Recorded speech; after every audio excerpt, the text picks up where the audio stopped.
Alors dans cette deuxième vidéo, nous allons nous intéresser au fonctionnement des piles et plus précisément de la pile Daniell. Alors la pile Daniell est constituée d'une plaque de cuivre qui plonge dans une solution de sulfate de cuivre et d'une plaque de zinc qui plonge dans une solution de sulfate de zinc.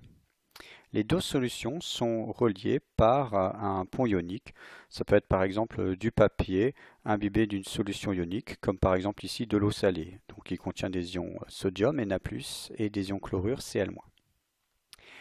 Alors on va s'intéresser à ce qui se passe au niveau de la plaque de zinc. La plaque de zinc est constituée d'atomes de zinc, Zn.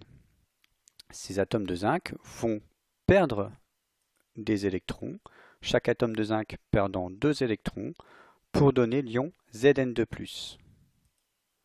On a donc la réaction suivante, Zn donne Zn2+, plus 2 électrons. Il s'agit d'une réaction d'oxydation.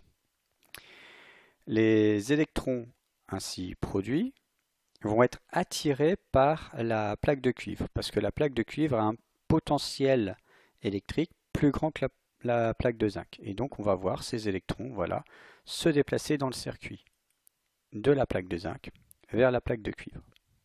Arrivé au niveau de la plaque de cuivre, les électrons vont être captés par les ions cuivre pour donner des atomes de cuivre.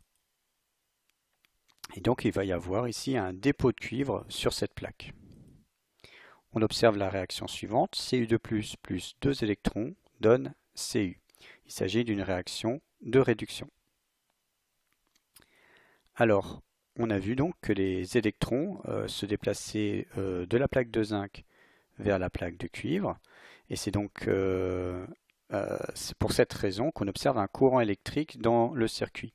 Vous avez vu en troisième qu'en fait un courant électrique c'est un déplacement d'électrons libres. Déplacement d'électrons libres dans le sens opposé au sens conventionnel du courant électrique.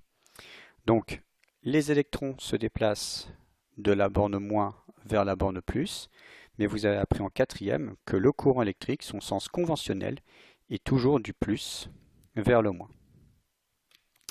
Alors il reste une dernière chose à voir ici, c'est que cette solution de sulfate de zinc voit le nombre d'ions zinc augmenter. Il y a de plus en plus d'ions zinc dans la solution. Ainsi, elle pourrait ne plus être électriquement neutre. Alors ce n'est pas le cas, la solution va toujours être électriquement neutre grâce au pont ionique. En effet, pour compenser on va dire la production d'ions zinc, le nombre d'ions zinc qui augmente dans cette solution, il va y avoir un déplacement des ions chlorure vers cette solution et elle sera toujours électriquement neutre. Dans l'autre bécher, on a quelque chose de tout à fait similaire, c'est-à-dire que les ions cuivre disparaissent, donc la solution s'appauvrit en ions cuivre et pourrait ne plus être électriquement neutre, mais ce n'est pas le cas, puisqu'en fait, on va avoir un déplacement d'ions sodium vers cette solution de manière à maintenir l'électroneutralité de cette solution. Donc là, on a le fonctionnement global de cette pile Daniell. On voit donc qu'au niveau de la plaque de zinc, on observe une réaction d'oxydation.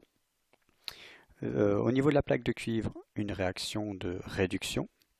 Il faut bien retenir pour chaque plaque déduire des réactions qui ont lieu le mouvement des électrons, donc les bornes de chaque plaque, et enfin le mouvement des ions dans le pont ionique de manière à assurer l'électronégativité de chaque solution.